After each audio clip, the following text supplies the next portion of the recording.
What is a free flap? So flap refers to a piece of your body, a defined tissue of your body that has its own blood flow.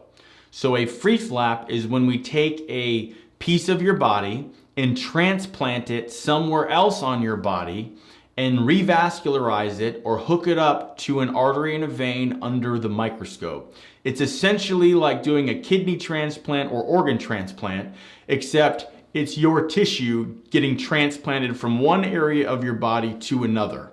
So a free flap involves a microsurgery to hook the blood vessels back together, and it is a very powerful reconstructive procedure because there are certain problems that people develop that can only be solved by free tissue transfer or a free flap. For example, if you have a giant hole on your head after removal of cancer and you're missing your skull, you're missing your scalp, and you have exposed brain and dura underneath, well, the only way to cover all of that tissue that needs to be protected is by transplanting tissue from one area of your body to your head, because there's simply not enough tissue around that wound or that defect to just pull it together and sew it up.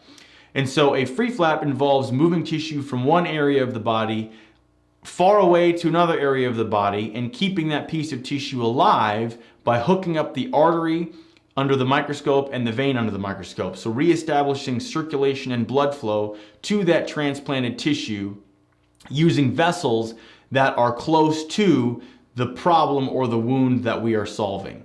So that is what a free flap is. It is a transplantation of your tissue from one area of the body to another. You may also hear us talk about a local flap. So a local flap or a pedicle flap is similar in that it's a piece of your body or a defined tissue of your body that is transferred from one area to the other, but it is not being moved very far, so the blood vessels don't have to be disconnected and reconnected. So that would be a pedicled or local flap. Whereas a free flap involves a further transfer, in other words, transferring the tissue farther such that we have to reconnect the blood vessels under the microscope. To learn more, check out our website where you can upload your photos and concerns as a virtual consult. You can also check out our price estimator to get pricing information for all the various procedures we offer. And finally, if you'd like to have your questions answered on a future podcast or Q&A video session like this, please leave a message on our SpeakPipe. You can go to our blog page and our SpeakPipe is located there. Thanks for listening.